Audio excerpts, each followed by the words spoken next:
Ingat di alur rumah sakit yang kita perhatikan in and out-nya nggak boleh jadi satu. Tujuannya apa? Satu untuk menghindari nosocomia. Yang kedua, gampang mudah membersihkannya area pembersihan. Yang ketiga, itu tertata rapi. Ya, itu. Kalau ditanya alasan itu. Terus yang kedua, yang ketiga, yang keempat, jadi menghindari ruang yang orang balik lagi terus mengatakan komplain terhadap itu balik ke orang yang baru masuk. Jadi gini, misalnya orang satu, pasien nomor satu datang ke rumah sakit ya, ke poli anu. Nah, tiba-tiba dia nggak enak sama dokternya atau apa. Dia balik lagi ke ruang, setelah itu ke ruang pintu masuk orang yang pertama tadi. Ketemu sama orang lain. Jangan di sana, Pak. Itu dokternya kayak gini, gini, gini. Perawatnya kayak gini. Akhirnya ini nggak jadi, sudah daftar nggak jadi. Ya ini kalau pasien BPJS terpaksa jadi. Tapi kalau pasien umum balik, hilang. Itu tujuan yang lain kalau kenapa in and out nggak jadi satu. Itu trik bisnis ya, trik bisnis di perbankan maupun di itu trik bisnisnya seperti itu. Ini saya kasih bocoran trik bisnis untuk alur pelayanan umum. Nah itu kadang di Indonesia nggak sampai sampai seperti itu. Orang yang kembali rebound itu kalau dia lagi suka, dia nggak ngomong lagi suka nggak ngomong di viral. Kalau rebound, maksudnya kembali ke tempat dia awal masuk, dia nggak akan viral. Tapi kalau jelek, yo nangoni orang sing datang pertama atau yang terakhir sama viral itu, itu. Nah, ini jadi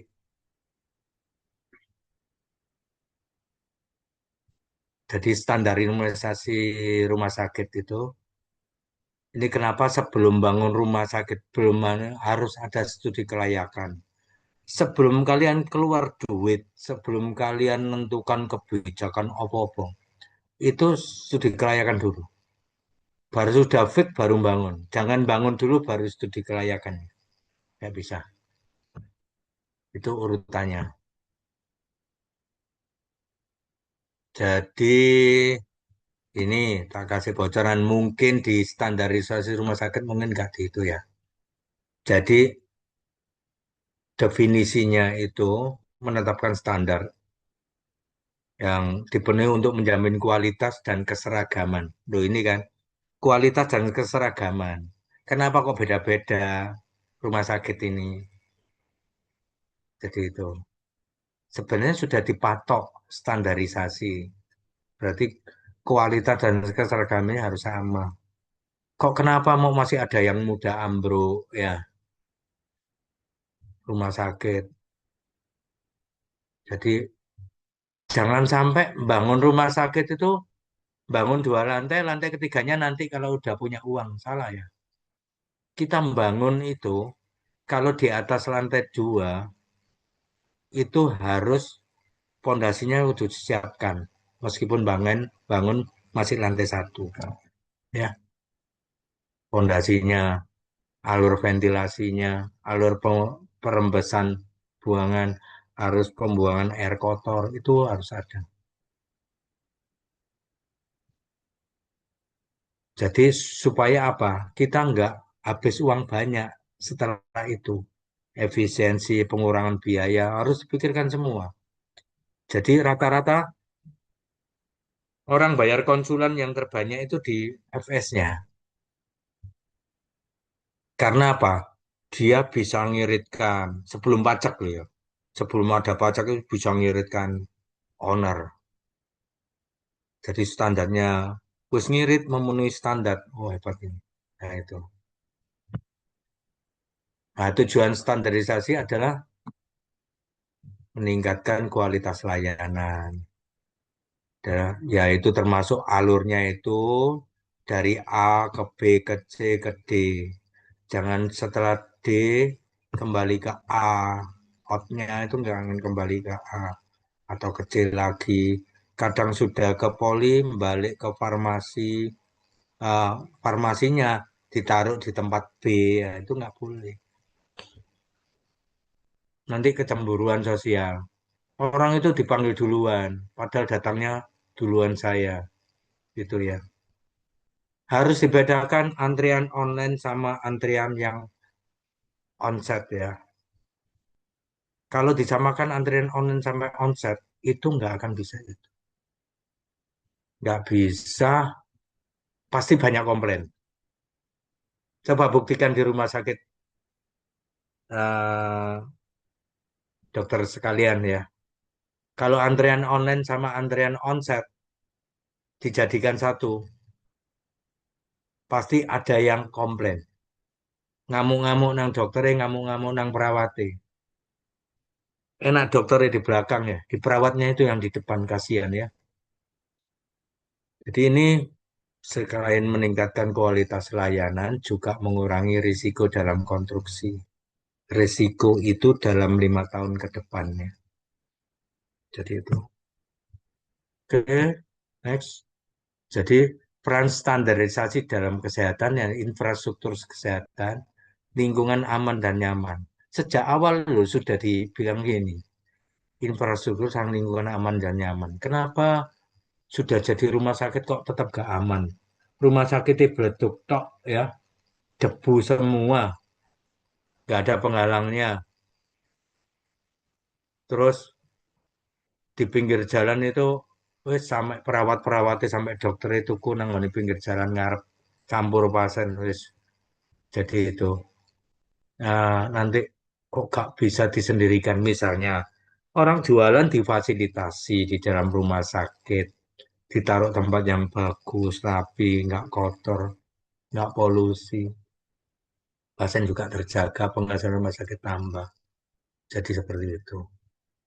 Jadi itu tujuannya seperti ini. Harus ada infrastruktur sama lingkungan yang aman dan yang.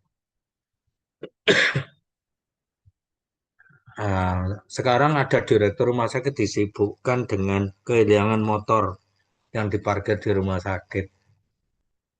Itu karena safety di rumah sakit yang kurang. Itu. Jadi kurang banget. Nah, komponen kunci dalam standarisasi rumah sakit. Jadi yang pertama memang kesesuaian dengan fungsi. Jadi arsitektur. Sebenarnya bunyi ngomongnya arsitek ya, bukan arsitek ya. Orang Indonesia enak lidah arsitek. Sebenarnya arsitek ya. Jadi melihat fungsi bangunan. Jadi pastikan bangunan itu eh, efektif masing-masing ruangan. Ya, imbal balik. Jadi gak bolak-balik pasien itu ada sampai saking bingungnya nangani pasien ya. Saya ada rumah sakit swasta ya. Eh, rumah sakit negeri ya di Surabaya ya. Rumah sakit negeri. Sampai perawatnya itu disuruh bawa pasien ini dari ruangan ke radiologi dengan membawa oksigen. Saking banyaknya pasien yang membingungkan. Dia ke radiologi bawa oksigen tabungnya saja. Pasiennya nggak dibawa. Setelah sampai di radiologi, Mbak ngapain? Yang antarkan pasien sambil bawa oksigen saja. Sampai seperti itu karena ketidak apa ketidaksinambungan antara saking sakno perawat ya. Jadi kerjanya kerjanya serabutan. Disuruh sana, suruh sini, tapi nggak ada yang pasti cukupnya. Yang mulai sekarang bangunan harus estetika dan fungsi ya. Jadi bukan wajah dokternya sama perawatnya sama nakesnya di sana ya. harus punya estetika, tapi harus dengan fungsi. Semuanya ini ada kesesuaian fungsi, estetika fungsi lebih bagus. Nah, terus konstruksi material. Ini sebelum bahas semuanya. Jadi materialnya berkualitas. Di sini rata-rata banyak. Oh, aku cari yang paling murah. Bangunan ukuran segini di sini kok segini. Di sini habisnya 40 M. Oh, di sini kok 20 M bisa. Terus aku cari yang murah. Nah, tapi nggak menunjukkan standar konstruksi yang berlaku. Nah, cilakanya di Indonesia nggak disebutkan untuk konstruksi tingkat sekian itu berapa, ini berapa. Yang punya orang arsitek. Makanya saya tahunya itu setelah jadi konsulan sama saya dikonsuli arsitek. Jadi disuruh bangun rumah sakit, dia nggak punya pegangan, dia cuma tahu konstruksinya, cara bangunnya, tapi nggak gimana model-model rumah sakit, arahnya gimana, terus biar gak bongkar pasang dia konsultasi ke saya. Saya juga baru tahu bahwa konstruksi bangunan cuma lantai satu sampai lantai dua itu lain. Lantai dua ke tiga lain. Lainnya apa? Dari pondasinya. Bukan dari bangunan pertama, tapi pondasinya. Penyiapannya gimana itu lain. Saya baru tahu juga. Baru tahu 10 tahun ini. Gitu. Terus sistem kelistrikan, sistem sanitasi air bersih itu disiapkan. Bukan itu. Bukan eh, bukan bagus-bagusannya dulu. Biar gak bongkar pasang. Jadi di dalam ruang kamar di rumah sakit, nggak boleh ada kabel olor ya. Ya ingat itu ya. Itu merangsang kebakaran kalau itu nyala. Jadi kelayakan pasar atau visibility study ya. Jadi analisisnya itu ada analisis. Jadi permintaan layanan kesehatan. Tadinya dokter-dokter ini punya angan-angan. Dok, saya kepingin punya rumah sakit. Dengan biaya, saya punya budget sekian, luas tanah sekian. Saya di model apa dok? Saya harus ngadep kemana? Dan apakah layak? Jadi itu yang dipikirkan oleh owner, oleh yang pemilik modal. Jadi sebelum perizinan dan biar izinnya itu pasti di itu kan, mereka konsul sebelum bangun.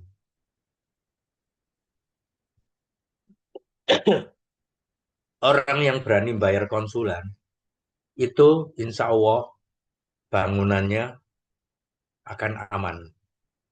Aman perizinan, aman untuk pelayanan, dan aman aset dan aman permodalan itu. Bayar konsulen memang mahal, tapi dia aman, terselamatkan.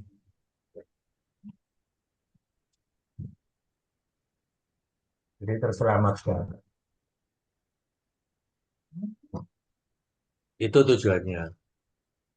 Terus analisis pesaing dan penawaran. Kenapa kok didirikan rumah sakit situ? Banyak pasien nggak terlalu jauh dok dari rumah sakit. Banyak pasien yang merasa karena nggak ada saingannya, dia diterima cuma begitu-begitu aja. Tapi pasien terpaksa. Nah, itu ada permintaan seperti itu dan ada penawaran. Dari kelayakan finansial, jadi perhitungan biaya investasi yang tadi saya bilangkan. Dok, saya punya tanah sekian dan saya kepingin bangun rumah sakit. Saya punya dana sekian. Gitu. untuk dana ke arahnya sekian. Kira-kira saya 5 tahun ini apa bisa bangun rumah? Saya bisa dana sekian, bangun pondasinya yang untuk ini. Dok, bangun pondasi kok anu, kok ribet banget? Bukan ribetnya. Tapi untuk ini rencananya berapa lantai? Rumah sakit tipe berapa? Berhubungan dengan jumlah tempat tidur ya. Jadi hitungannya, kalau rumah sakit tipe D ya,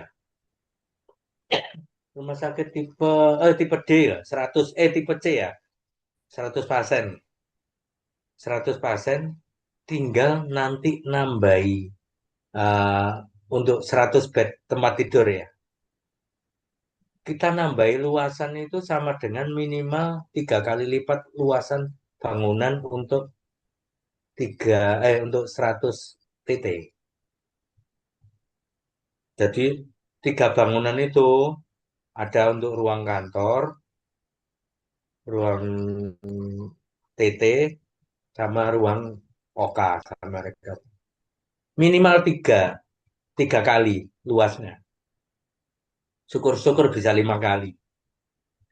Kalau punya niatan naikkan kelas, ya itu dihitung. Misalnya kelas B 200 ya, 220 ya. Itu nanti berapa luasannya kali 3. Untuk memulai kelas B dari kelas C, itu minimal 5 kali luasan kelas C, itu dapat kelas B, dapat kelas jadi kelas B. Itu kalau hitungannya luasan ya. Terus perhitungan biaya dan investasi. Jadi untuk memulai proyek itu jangan asal bangun asal-asalan. Terus apalagi nyukup-nyukup no, nggak boleh. Tapi memang nanti memang jadi bagus karena nanti berhitungan dengan budget. Jadi unit bisnis dari proyeksi pendapatan dan keuntungan berapa itu bisa dihitung ke depannya. Makanya ahli bangunan rumah sakit jangan ngambil dari ahli bangunan perumahan atau proyek gedung kantor ya, nggak boleh. Jadi nggak bisa sama. Duduk gimana carinya?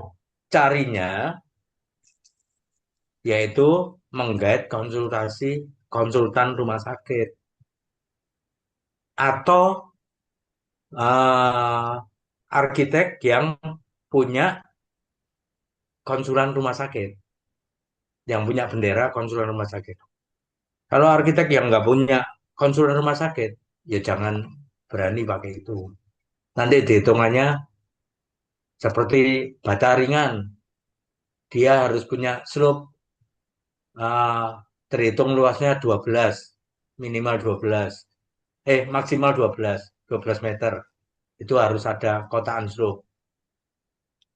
Berapa, ini pakai paving, pakai apa, dak beton, dak panel, itu gimana? Pemasangan roster gimana, pemasangan ventilasinya gimana, terus arus pembuangan perembesan gimana.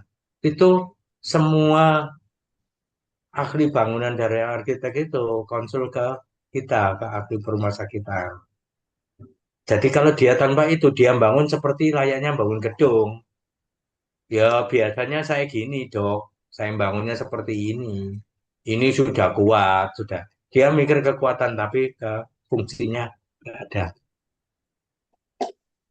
Termasuk pembuangan infeksi ya, jalur infeksi. Oke, next. Nah, ini harus ada di dalam analisis kelayakan teknis itu ada ya. Ketersediaan teknologi dan tim pelaksana proyek. Dok, di tempat saya bangun rumah sakit kok biasa-biasa ya, Dok. Bangun biasa kan. Ya, tapi akhirnya apa? Nggak sesuai standar KRIS kan akhirnya. Sejak awal sudah puluhan tahun, standarnya antar bed itu memang 1,5 meter. Itu standar dari saya se- sebelum kuliah FK kok ya saya ini. Apalagi kalian ya, si muda-muda. Itu standar utama dari luar negeri itu 1,5 meter antar bed. Lah kok saiki tiga sak meter ono sing nggak sampai sak meter ya antar bed.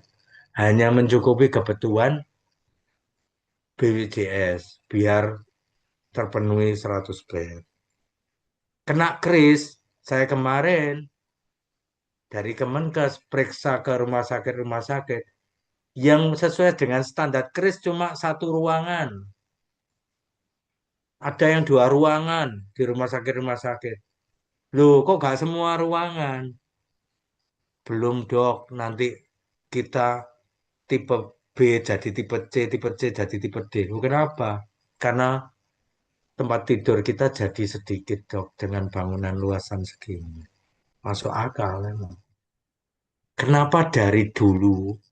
Terus ada FS-nya enggak? Tak lihat itu rumah sakit. Tak lihat. Loh ada. Loh kok bisa disetujui FS-nya dulu dari pihak-pihak terkait, pihak-pihak perizinan, kok diizinkan? Ini padahal menurut GCI wis gak anu. Jadi gini, Chris itu sebenarnya ngadep ke GCI juga ya. Jadi itu bukan dari Cars ya. Jadi itu.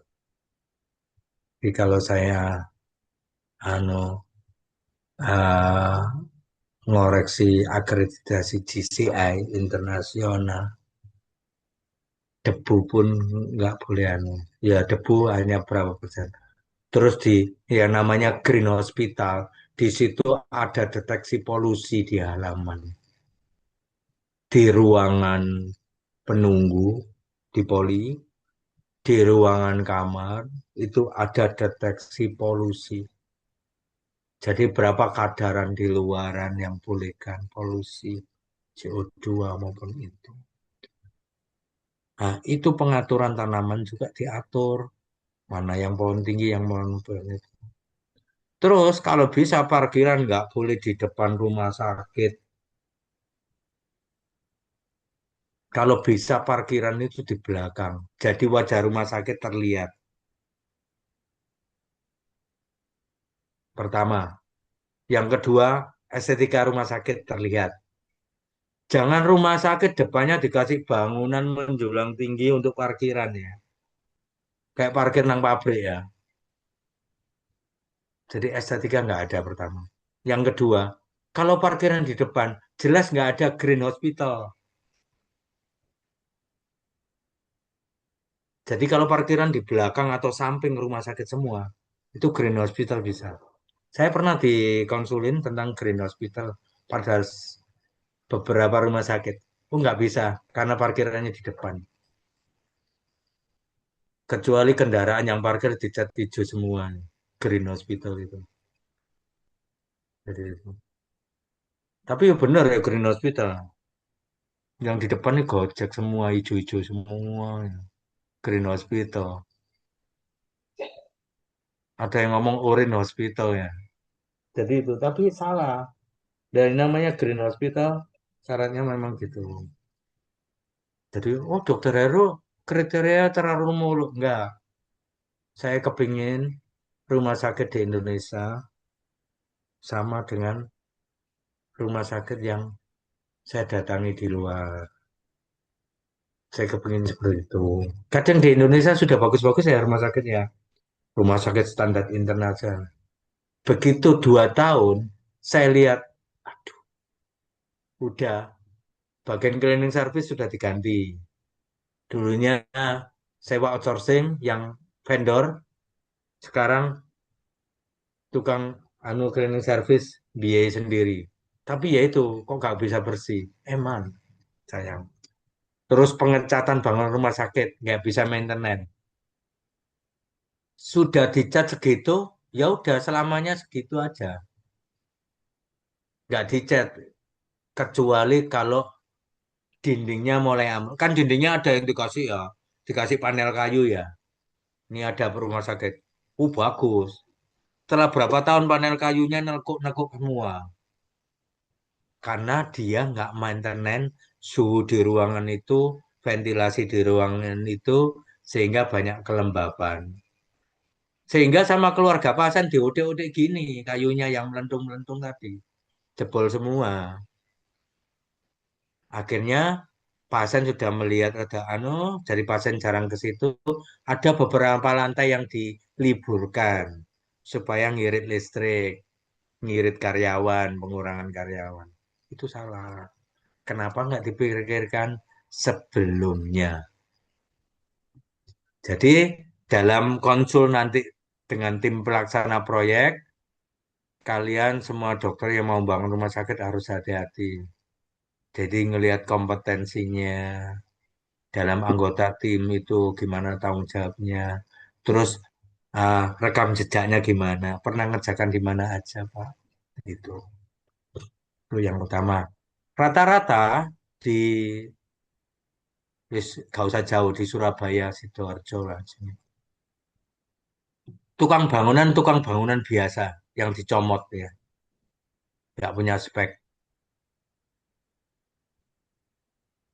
Gara-gara memang nggak keluar. Itu bangunan anu loh, besar loh ya.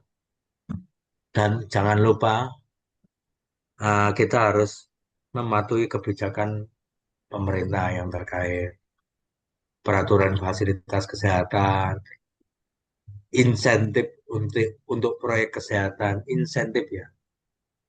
Jadi itu. Jadi memang harus benar-benar layak gitu kan. Jadi jadi standar internasional itu WHO dan ICD.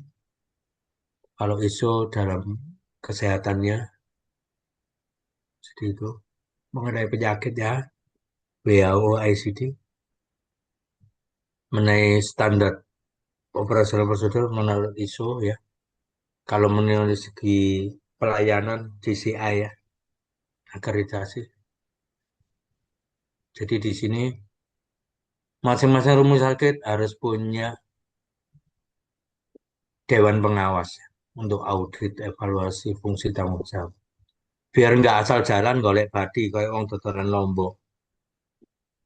Jadi orang jualan cabe ya, harga sekian saya jual sekian, berdasarkan sekian. Tapi saat itu juga, kalau transport ini lebih murah, bensin turun, dia ikut turun. Di pelayanan kesehatan nggak bisa. Dikemas bagus supaya pasien itu merasa tinggal di rumah. Dia nggak akan merasa kehilangan banyak uang kalau dia bisa nyantai. Kalau di situ suhunya panas, ya akan nggak kerasan lagi. Jadi kontrusi ya. Jadi ada tahapan perencanaan, tahapan pelaksanaan ya. Direncanakan dulu semuanya. Gambar-gambar sujui. Saya itu bagian nyoreti gambar yang sudah dibikinnya. Oh ini salah, ini salah. Oh ini kurang, pondasinya nggak seperti ini. Pesan betonnya sudah diteskan nggak? Jadi itu. Berapa campuran semennya, berapa itunya, sampai seperti itu ya. Pengendalian kualitas material ya itu tadi. Pengetesan beton ada. Terus inspeksi dan uji coba. Gitu. Terus pekerja, jangan lupa K3-nya ya. K3-nya harus ada. Nah, untuk itu dilihat. Jadi saya kadang sampai meneliti K3. Ya gini, dosen merangkap dokter K3 ya. Dia juga melihat itunya bisa melihat ya. Nah, evaluasi dan pemeliharaan. Jadi bangun rumah sakit ya ada jadwalnya. Jadi rencana pemeliharaan berkala oleh siapa, vendornya siapa, kapan, terus temuannya apa, yang dilihat itu apa aja jadwalnya. terus temuannya apa aja, begitu. Itu harus ada apa? Tadi jadwalnya kapan, oleh siapa, waktunya kapan, terus di dalam itu poinnya apa aja, terus temuannya apa, terus apa actionnya, nah, itu. Terus pemeliharaan selanjutnya apa? Itu ya, 8 ya, 8 poinnya. Jadi jadwal maintenance, kapan, waktunya, kapan, terus poin-poin dalam eh, maintenance, terus temuan apa yang ditemukan, terus actionnya gimana, terus evaluasinya gimana. Daftar maintenance selanjutnya. Oh, 7 ya. Yang satunya tadi enggak. Daftar maintenance selanjutnya berikutnya. Tujuh, sebenarnya 88 itu sama siapa yang di vendor mana yang gitu kan.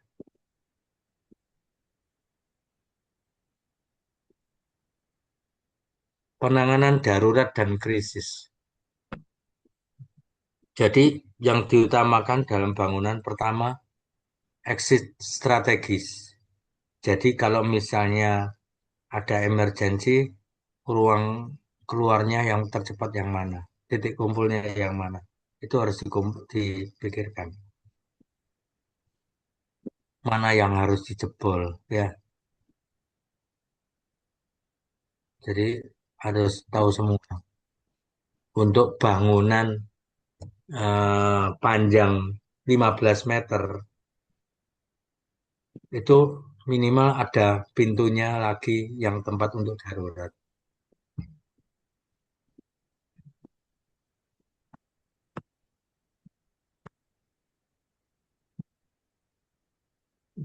Perubahan dalam komunitas. Jadi membangun proyek itu, kita harus melihat lingkungan sekitarnya. Gimana cara pencemarannya, entah itu, terus kita harus ngasih apa, pelindung terhadap masyarakat sekitar, baik debu, suara kebisingan. Di kebisingan, di lantai 5 atau di lantai 4, itu bisa terdengar sampai 3 kilo. Ya, ingat itu, sampai 3 kilo. Jadi benar-benar diatur. Jadi nggak asal bawa alat proyek ya. Jadi malah yang lantai 3 ke atas itu nggak dengar di bawahnya malah. Yang 2 kilo itu malah terdengar. Jadi ingat atur yang ada peredamnya. Makanya pada pembangunan saya lihat pinter arsiteknya itu ya. Jadi dia kalau lagi mau ngelas, ada ruangan tertentu yang sudah dikasih panel-panel kayu yang untuk meredam. Jadi untuk ngelas, untuk gerinda di situ. Oh, itu tujuannya biar dampak lingkungannya enggak. Jadi nanti pembuangan juga gitu. Sampahnya harus itu enggak boleh anu. Jadi vendor ya harus buang sampah sendiri di tempatnya sendiri yang sudah dia kerjasama. Bukan rumah sakit yang disuruh nanggung ya. Kecuali rumah sakit itu punya vendor pribadi di dalam. Jadi vendornya sudah terinclude pembuangan sampah, kebersihan semuanya itu. Jadi kalau kalian punya vendor hanya bangun aja, itu sebenarnya harga sudah include sama sampahnya. Jadi biar nggak dibohong. Halo, di season 1 ini masih ada pertanyaan nggak? Monggo.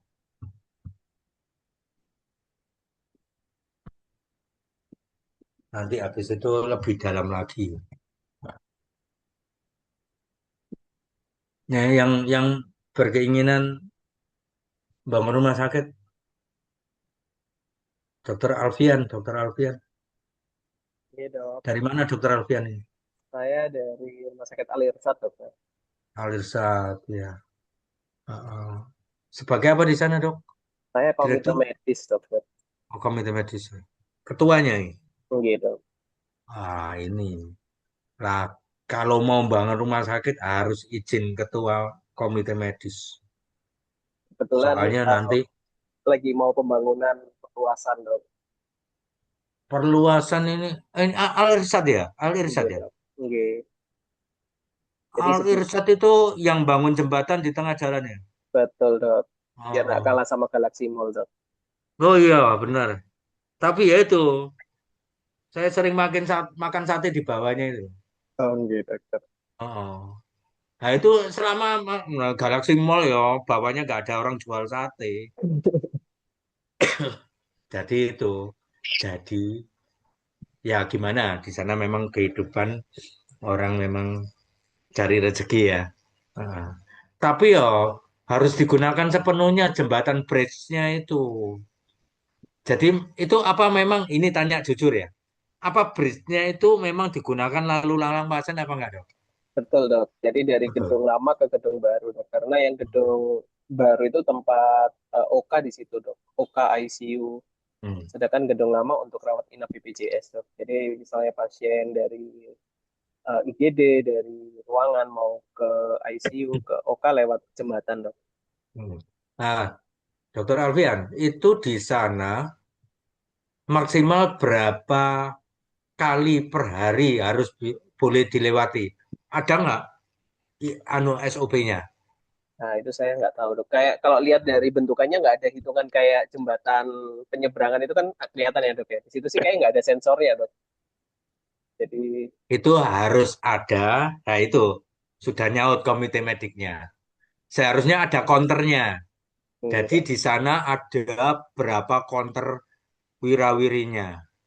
Itu jembatan ada umurnya, berapa hitungannya, berat sekian lewat situ.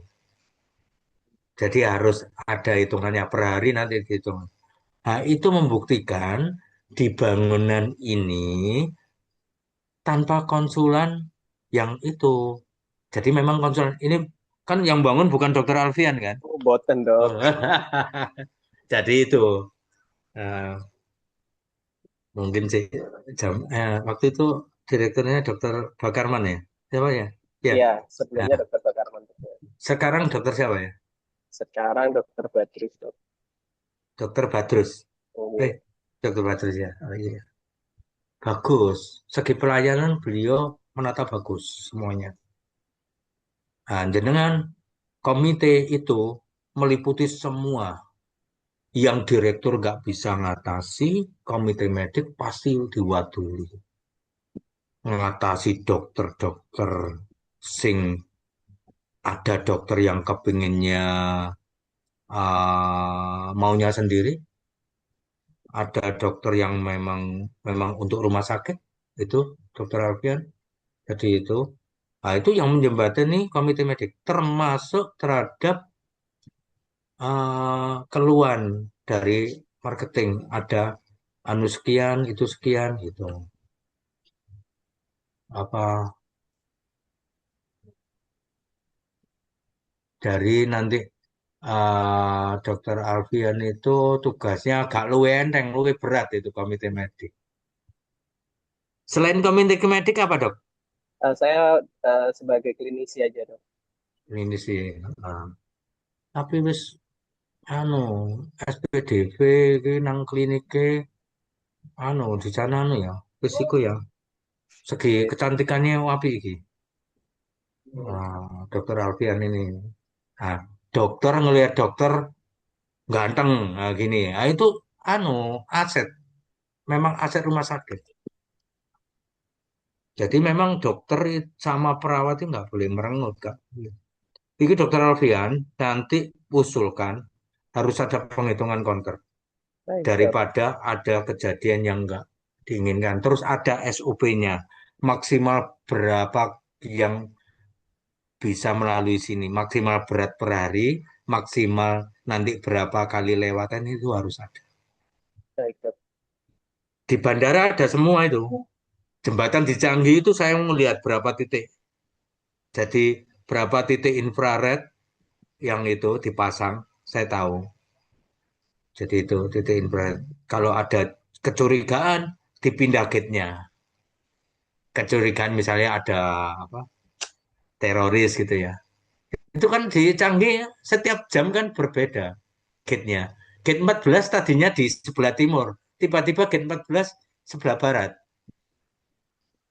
Itu menghindari teroris. Nah, itu.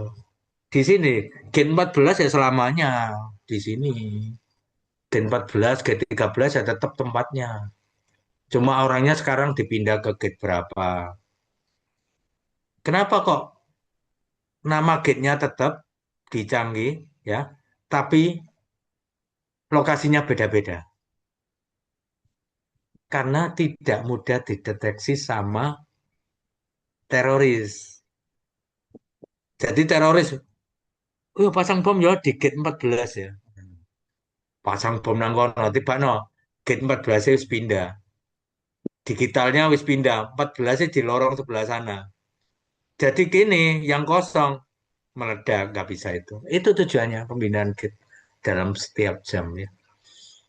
Nah, itu fungsinya nanti ada Dokter Alfian nanti ada waktu untuk istirahatnya di gate itu. Itu Dokter Alfian. Kalau mau pengembangan apa lagi Dokter Alfian? Tempat parkir dok di sebelah Tempat sama parkir. gedung poli terpadu. Hmm. Itu tempat parkirnya di depan apa di belakang, Dok? Kalau untuk yang saat ini di basement aja sama di jalan dok, rencananya mau dibangun gedung 4 lantai untuk parkir Dok, di Wah, sebelah. itu. Jadi memang jadi wajah rumah sakit harus terlihat, Dok. Saya ngelihat dari jauh koyok gate itu. Rumah sakit Alisan kanan kiri, oh, gate. Apalagi nanti di jembatannya tulis sih ya, yang besar itu kayak ngelihat jenengan di global universal itu ya. Ya itu kayak gitu model gitu. Jadi itu saya kalau nggak gambaran itu nanti untuk brand brand image, brand aware itu kayak gitu. Ini bikin gini, gini. Jadi, semoga lebih bagus, Dokter Alfian. Amin dok. Nah, lebih bagus, apalagi Dokter Alfian yang pasiennya banyak ini, pasien kecantikannya banyak. Amin.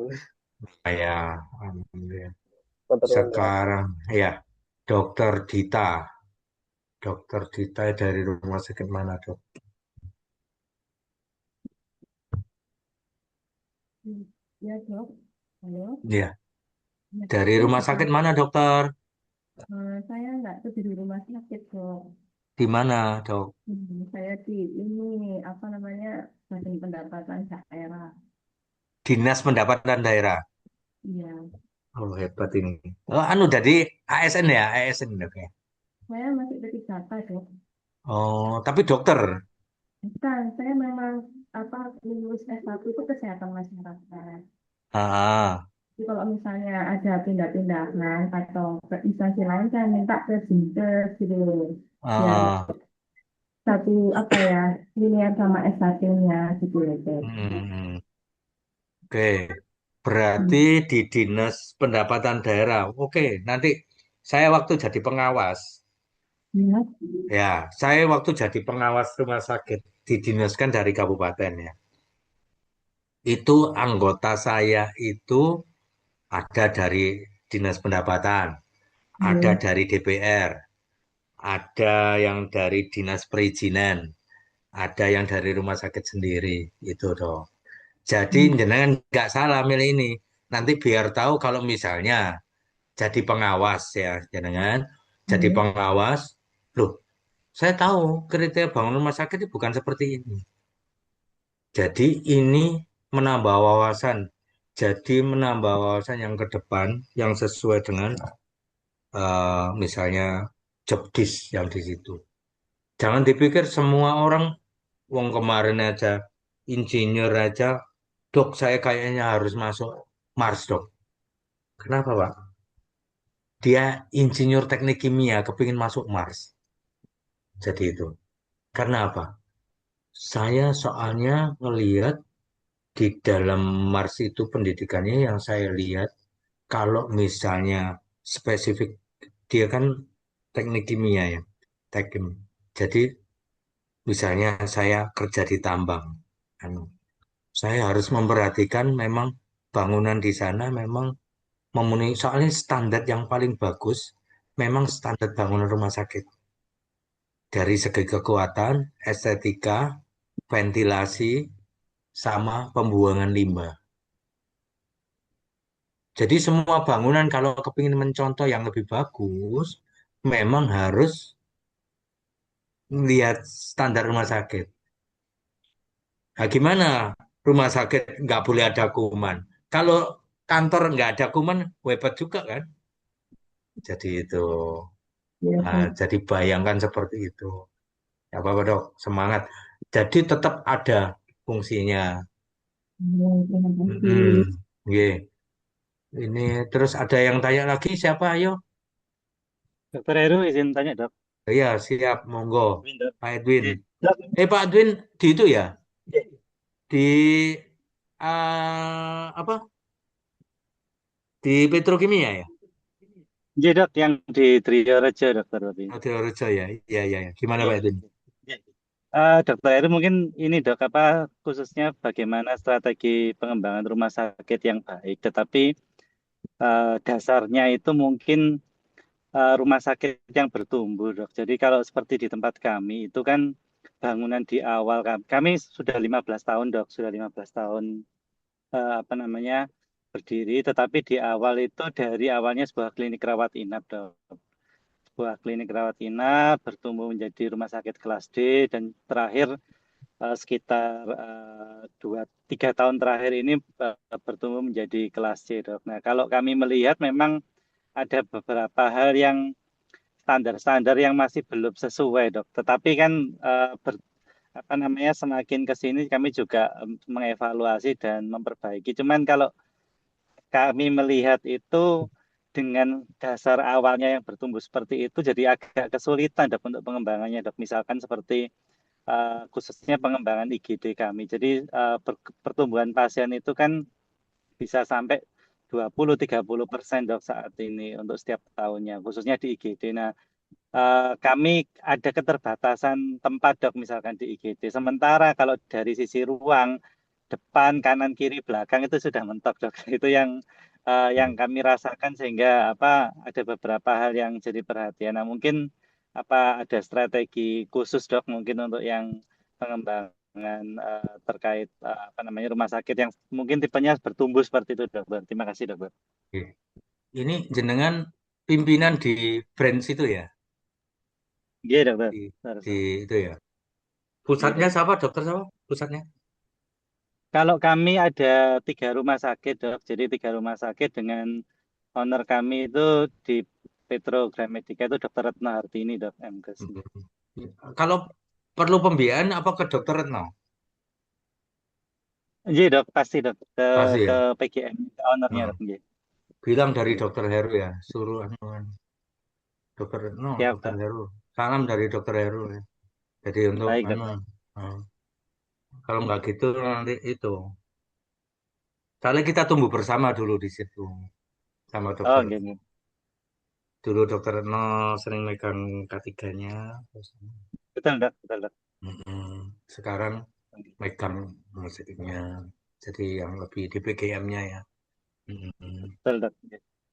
Iya, baik dokter. Dokter, mm, yang kayak sing kemarin saya nguji nguji teman S3 sih sama dokter Retno juga.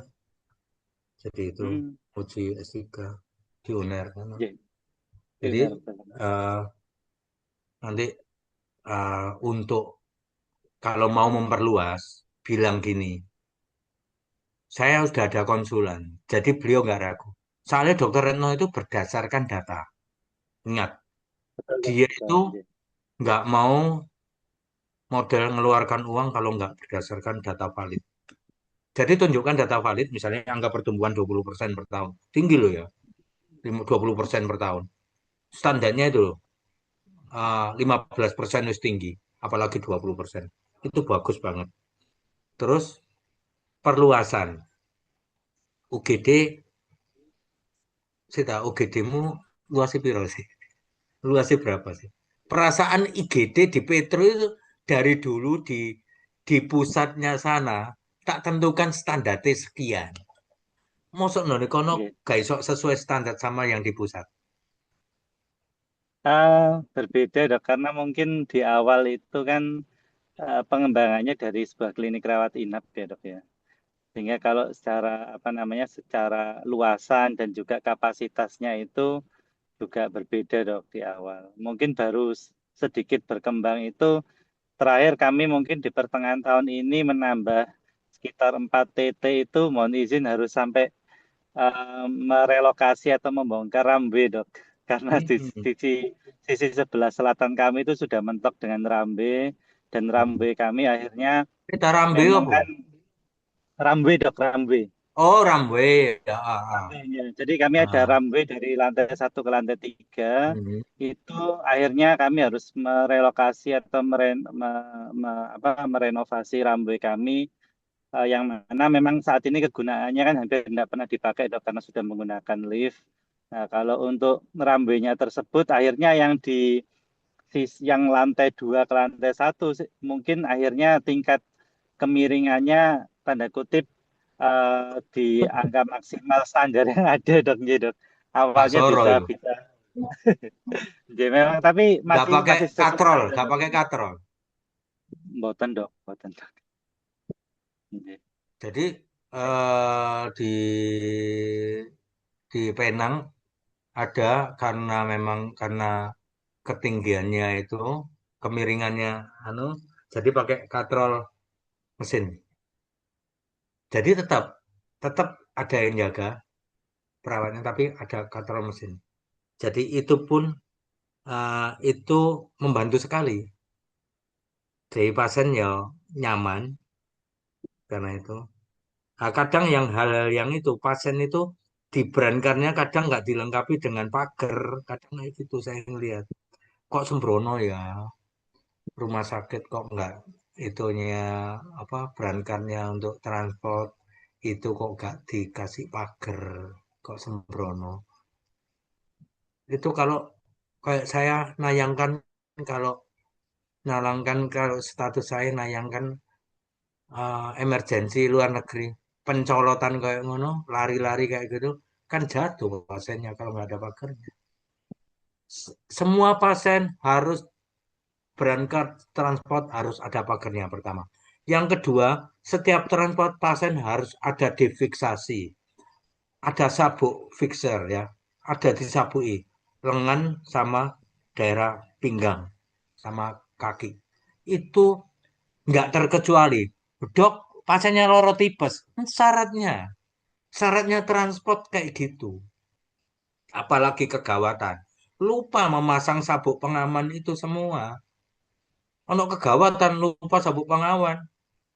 Wah, diseweret aja pasiennya. Ambruk, pasiennya gemuk 100 kilo lagi. Tuh, itu. Jadi, zaman saya dulu ya, zaman saya dulu. Ono kegawatan di parkiran Petro depan itu ya. Yo kita RJP di situ. Menolong kelahiran depan ini. Tanya dokter Retno. Di situ. Tahu benar. Jadi itu. Gimana itu. Tapi mungkin sekarang diisi anak-anak muda. Anak muda harus pikirannya lebih canggih. Lebih itu. Nah, itu nanti ke itu sebaiknya usul saya ya. Beli lahan parkir. Soalnya bangunan rumah sakit kalau ditambah. Nggak boleh nambah alamat ya. Alamatnya cuma satu. Pengembangan perkara ngembangkan ke belakang atau ke samping, tapi alamat perizinan satu ya.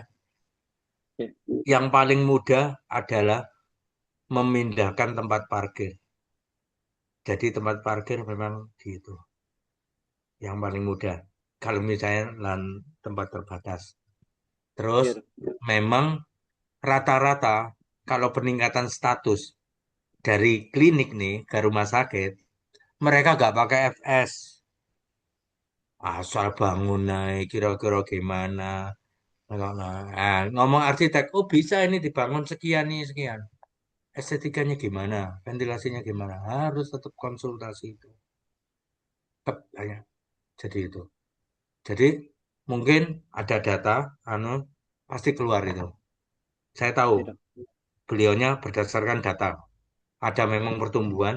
Tunjukkan grafik grafik tren ya, tren naik, tren turunnya. Kalau bisa BPJS 65%, umumnya 35% ya. Jadi Iya, itu Dok. jangan 95% BPJS, apalagi 100% BPJS ya. Itu kita meskipun pemerintah kita jaga-jaga, jangan sampai termonopoli, Iya, jangan sampai hancur ya. Itu strategi bisnis. Kalau iya, mau baik, mau Dok. ngomong lebih lanjut tentang bisnis tak kasih tahu nanti. Siap, Oke, Dok. Terima kasih, Dok. ada lagi pertanyaan? Saya dok izin bertanya. Nah, ini realita ini. Dokter dari mana, Dok? Saya dari Rumah Sakit UNER. Oh ya, OA, RSUA. Sebagai apanya, Dok? Eh, saya nurse, saya kepala instalasi home care dan hospital tourism. Nah, buat Pak Didingnya. Dokter, RSUA. saya mau nanya. Jadi Ah, ini tuh sebenarnya telat banget. Jadi kita itu memberikan fasilitas kepada Civitas UNER, jadi fast track gitu kan. Tapi pintunya tuh jadi satu, jadi tuh sering itu tuh datang datang terakhir dilayani dulu. Kita tuh sering digituin sama pasien yang sudah antri sebelumnya. Jadi sebenarnya kalau misal kita membuka fast track harus ada jalur lain ya dok. Itu aja sih pertanyaan saya. jadi benar, Dok, realita. Jadi memang harus ada ini yang mana antrian online, yang mana onsite di situ, yang fast track atau misalnya fast tracknya untuk Civitas ya, orang Civitas Iya betul. itu di tempat apalagi ini sebenarnya kalau di rumah sakit UNER karena ada Civitas seharusnya ada 3 jalur dok, jalur online, jalur onsite, sama jalur Civitas. Jadi menghindari kecemburuan, menghindari komplain. Yang dilihat masyarakat itu cuma lihat, oh, saya lihat, makanya dok tak kasih tahu, alur masuk jangan dijadikan sebagai alur keluar. Ini rumah sakit besar ya, eman. Saya itu cuma memandang, nyopo yo. Saya mau ngasih tahu siapa? Oh, yang berkuasa setiap 5 tahun ganti. Jadi itu ngasih tahu wali kotanya juga setiap 5 tahun ganti. Bingung saya. Mau ngasih bagian perizinan. Kalau nggak suka atasannya juga bagian perizinannya ganti. Bingung saya. Jadi saya itu harus memang RSUA. Wong saya itu juga doktornya juga dari situ, dari UNER. Pernah merasakan. Saya harus ngomong siapa ya? Nah, sekarang mudah-mudahan Dokter Didin sebagai direktur ya, Iya. mudah-mudahan bisa bisa ngerubah itu. Karena pernah saya kasih tahu juga waktu jadi adik kelas ya. Jadi itu jadi ah, itu loh gini eh, siapa Mas saya nggak di situ. Sekarang segera di situ. Sekarang Dokter Didin sudah di situ memang harus berbenah. Jadi itu dok, Dokter Rita kalau punya usul itu 3 jalur dok, biar menghilangkan komplain, terus apa sosial media ya, biar nggak anu ya. Kadang orang nggak diomongkan, moro-moro ngomong dan sosmed itu, bikin rating pelayanan jadi kurang. Itu dok. Jadi di sana kalau untuk fast track bagi Civitas itu jalur sendiri. Bu, lewat sing lantai 2, mbunya apa ya dok ya? Tapi karena keterbatasan pegawai, dijadikan satu. Wes satu lokasi ae. Ya, itu kan membahayakan, Dok. Jadi jalur fast track itu sebaiknya jangan di lantai 1, lantai 2. Kalau jalur poli kan biasa lantai 1 kan, Dok? Di sana. Olinya di lantai 2, Oh, lantai 2. pendaftarannya di lantai 1, ya. Pendaftaran lantai. Itu yang komplain di lantai 2-nya apa lantai 1-nya? Ya lantai di tempat-tempat pelayanannya, misal di di polinya, lo itu baru datang kok sudah dilayani duluan gitu. Nah, itu. Jadi memang kalau dalam pelayanan memang khusus misalnya dok di situ kan banyak jalan tikusnya sih dok di rumah sakit UNER. Opo mereka tetap antrian sama-sama mereka apa di dalam nggak ada tempat antrian bagi sivitas. Meskipun polinya jadi satu, tapi masuknya itu beda jalur dok. Itu bisa diakali. Kan di poli itu banyak spesialis dok. Di poli itu misalnya spesialis penyakit dalam kan lebih dari satu gitu dok ya. Ya dok. Nah, itu antriannya jangan dijadikan satu dengan yang pasien umum yang di luar situ. Apa nggak ada jalur lagi? Nah ini Kalau masih nggak ada dipikirkan juga. kalau nggak ada jalur lagi, alternatif ketiga ada memang spesialis yang memang kalau ada rekan sivitas berobat baru onset ke sana. Ada tempat khusus. Jadi itu. Kalau misalnya nggak esok ngatur tempat nggak esok, kita harus pindah tempatkan tempat khusus memang untuk sivitas fast tracknya. Jadi itu. Jadi nanti, oh ini butuh dokter penyakit dalam semua. Ya wes, dokter penyakit dalam ada salah satu ditugaskan di sana. Jadi nggak pengaruh terhadap Iya istilahnya dok. medsosnya itu ya dok ya. Harus Tulisan-tulisan memang itu harus disendirikan ya dok. harus sendiri dok. Tak pikir tadi antriannya aja dok. Kalau antriannya bisa dibikin 3 jalur. Online, fast track, sama yang onsite di situ. Tapi kalau di polinya, pelayanannya lebih baik dibikinkan sendiri. Gitu dok. Nah, Baik. jadi banyak motifnya itu, banyak ini. Tapi ya saya sendiri sekarang modelnya gimana ya rumah sakit itu? Soalnya satu-satunya rumah sakit yang belum konsul ke saya ya ini rumah sakit UNER. Dari itu.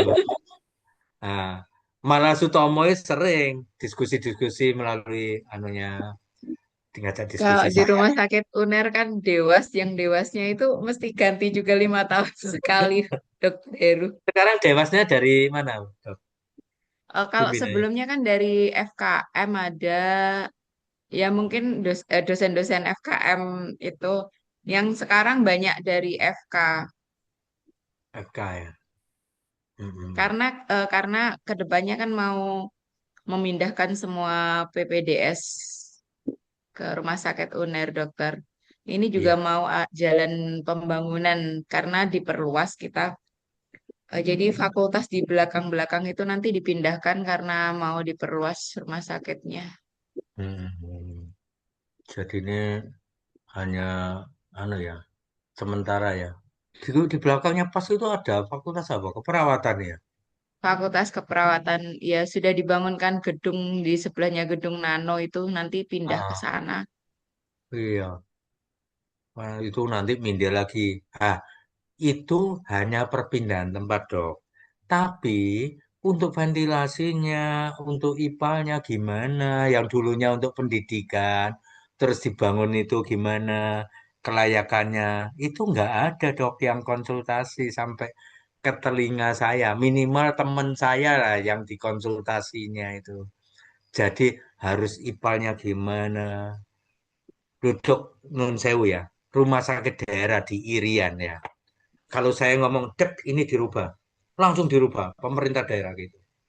Dirubah dok, tempat pendidikan dibuat rumah sakit dok, dibuat pengembangan rumah sakit, pendidikan. Langsung dirubah, ipalnya, pengeluaran itu semua dirubah.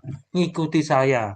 Nah, di Surabaya itu akeh wong pinter dok, tapi untuk itunya kok kenapa gak mau ngikuti? Memang itu sebenarnya itu sih usaha kita agar sama. Kita itu saya pernah salah satu rumah sakit swasta internasional berskala internasional. Kepinginnya kan saya terbiasa ngantar pasien dari sini ke luar negeri.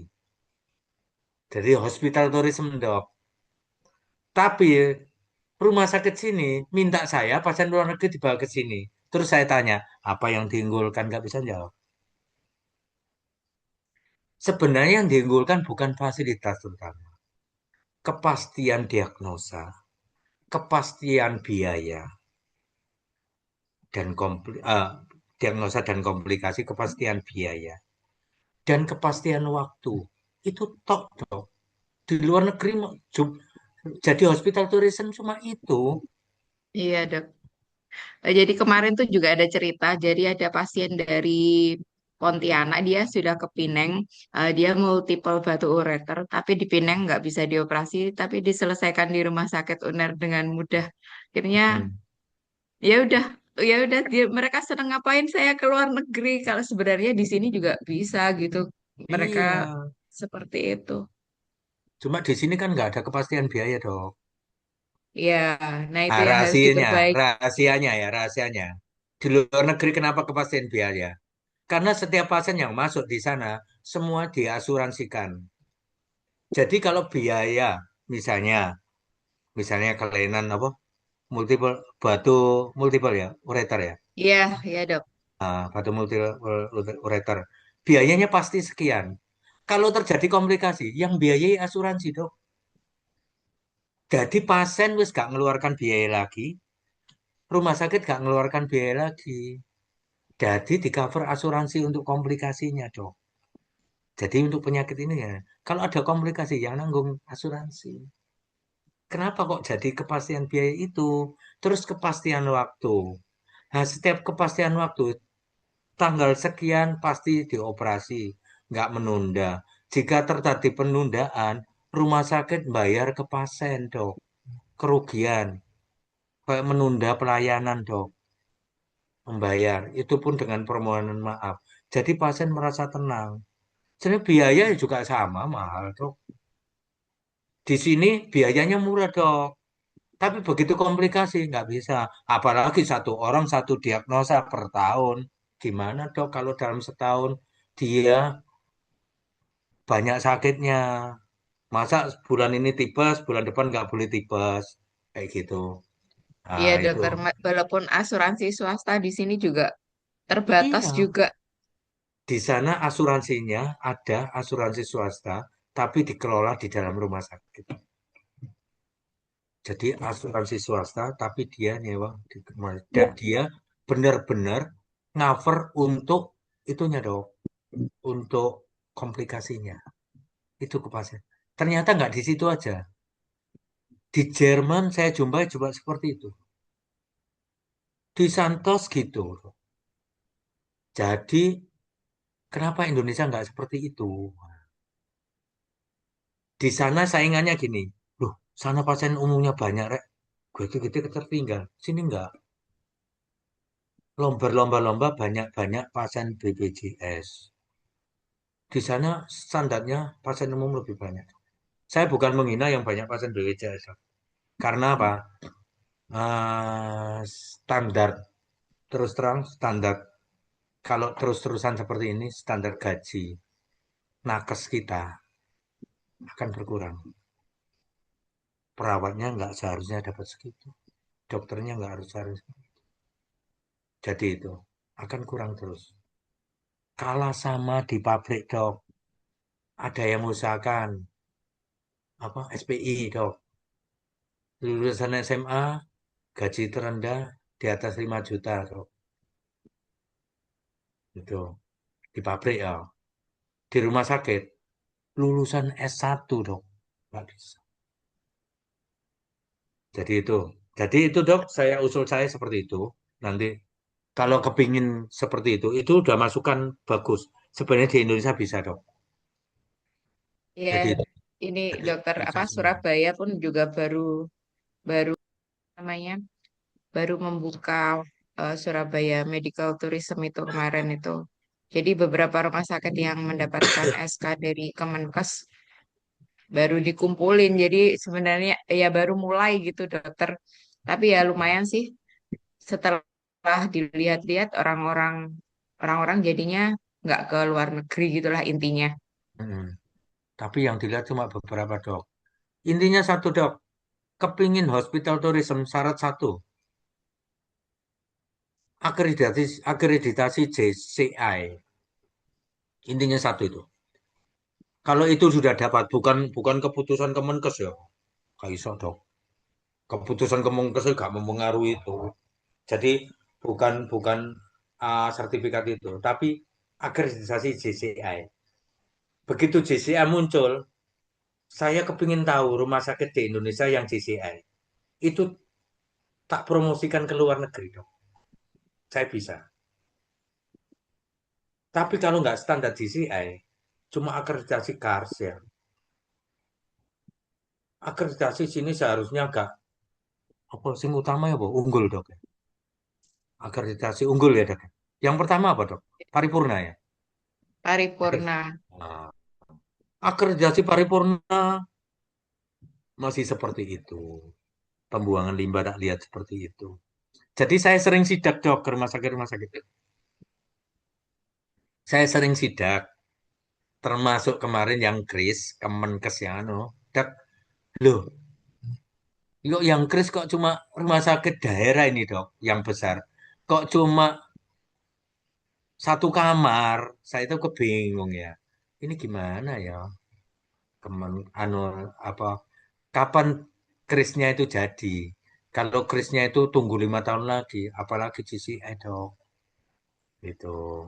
Jadi mulai sekarang, wes bantu dokter Didin untuk membangun sebagus-bagusnya. Orangnya perfect kok, bagus maksudnya saya.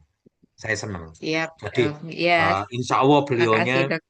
ada data ACC, ada data ya kayak dokter tadi, dokter Di Petro, ada data yang valid beliaunya ACC. Jadi itu dia kepinginnya nggak mau lemot karyawan cirinya beliau ya. Karyawannya nggak seneng dia ngelihat karyawan lemot. Cuma berseberangan. Kalau saya orang lemot tak ganti dong. Kalau beliaunya masih bagus dong. Dibimbing itu saya cukup jempol. Kalau saya agak serantan. Lemot 1, 2, 3 kali udah orang ini dimutasi. Kalau beliaunya nggak dibimbing harus sampai bisa. Beliaunya gitu dong. Bagus beliaunya. Jadi Siap usulan dok. beliaunya ada data nanti itunya usulan saya ini undang GCI. Saya bisa Iya. meromosikan GCI. Bisa kalah yang rumah sakit lain. Ini yang mau GCI yang minta ke saya yang untuk meromokan itu rumah sakit Medan loh dok. Rumah sakit terpencil di sana mau ngundang GCI untuk itu. Bayangin di Medan sudah robotik dok. Di Indonesia baru satu ya rumah sakit yang pakai robotik. Di Medan sudah dok. Dia berani GCI. Dok, GCI dok. Nanti habis itu saya kampanyekan ke sana. Oh siap, saya gitu. Melalui pemerintah daerahnya. Telepon saya. Jadi itu. Masa Sutomo UA kalah? Kayak sok GCI. Saya Sutomo diminta. sudah dokter. Sudah Sutomo GCI? sudah, tapi saya tak cuman berapa aspek gitu Beberapa aja, nggak aspek. yang Enggak. full gitu. GCI itu harus full. Soalnya nanti customer base. Akhirnya customer care-nya. Jadi yang tadi pasien center care ya. Jadi itu. Jadi yang namanya GCE jangan satu pelayanan, dua pelayanan. Misalnya unit poli pelayanan jantung, unit jangan. Keseluruhan pelayanan di dalam rumah sakit GCI. Jadi itu. Jadi maksud saya GCI. Kris jangan 2 kamar. Dok. Kris itu seluruh kamar. Udah kalau mau berbenah, bisa muncul di internasional. Saya yakin bisa. Saya bisa kok. Kemarin yang dari apa eh, rumah sakit di pinggiran bisa kok pinggiran Filipin minta tolong saya bisa kok apa hospital tourism. Jadi ada nanti kerjasama sama travel, ada kerjasama. Jadi bagi keluarganya maupun pasien yang sudah sembuh ada perjalanan khusus yang untuk bisa dia refreshing Jadi hospital tourism itu nggak mengelilingkan rumah sakit ini ruangan apa ruangan bosen pasien. Jadi pasien ada yang dibawa tur ke traveling yang mengenalkan dunia di itunya, dunia wisata di daerah tersebut. Itu bekerja sama dengan travel juga dengan bagian wisata. Enggak bagian wisata ketok dari luar negeri nari e-karcis dok. Udah nggak zaman dok. Jadi seharusnya pemandu sudah bawa kartu, klik, udah masuk. Dah, pendaftaran ini lewat HP, langsung klik, oh, ini sudah berapa orang. Gak ditanya di jendela di tempat wisata, berapa orang di dalam Pak, pakai mobil apa, itu. Jadi terintegrasi semua gitu loh. Bisa kok. Saya kepinginnya seperti itu. Tapi kadang pendapat saya belum diterima sama pemerintah.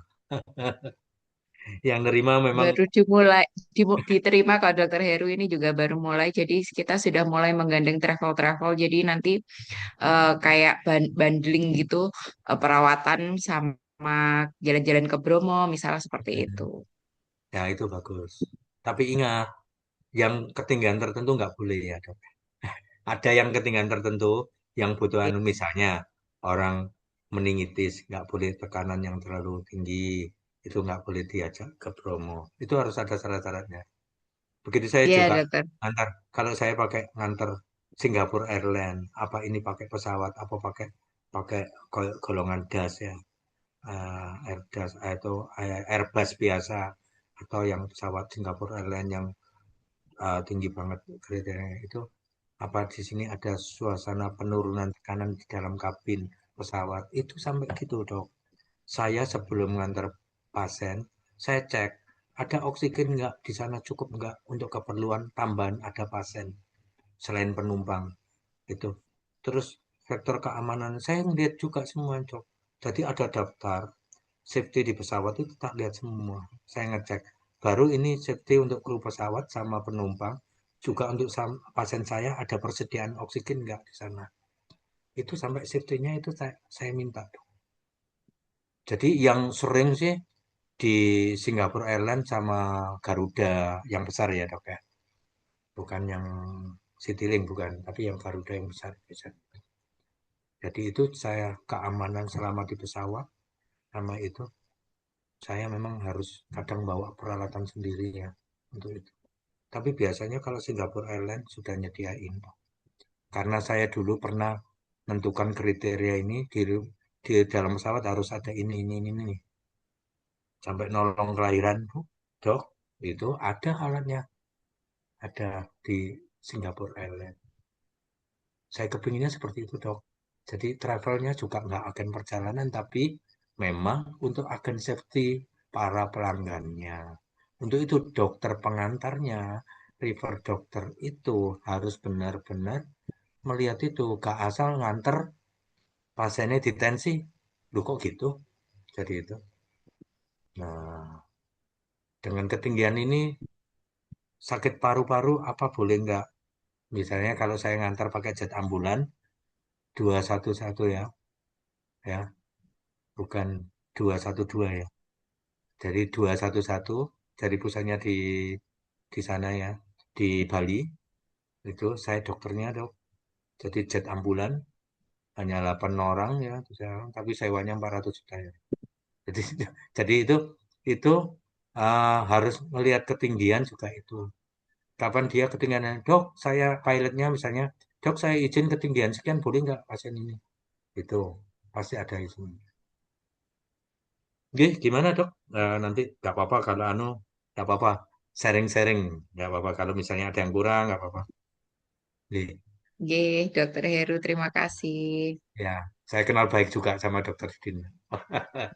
Jadi Siap, itu. nanti saya sampaikan. Ya, salam ke beliaunya. Oke. Jadi siapa lagi yang tanya? Nggak kerasa lagi. Ada yang kuliah lagi ya? Dokter apa? Ada Ada dokter, ada ya? kuliah sampai jam 17.40 nanti dok kuliahnya masih dua mata kuliah lagi. Oh, dua mata kuliah. Ya wis. Nanti materi selanjutnya tak kirim aja Mbak ya. Anu dok ya. kirim ke Nggih, jenengan dokter. nanti Nggih, itu. nggih. Nggak apa-apa bisa tanya jawab. Kepingin buka ruang diskusi pengajaran Zoom dengan saya, monggo silakan saya buka di luar kuliah, ya.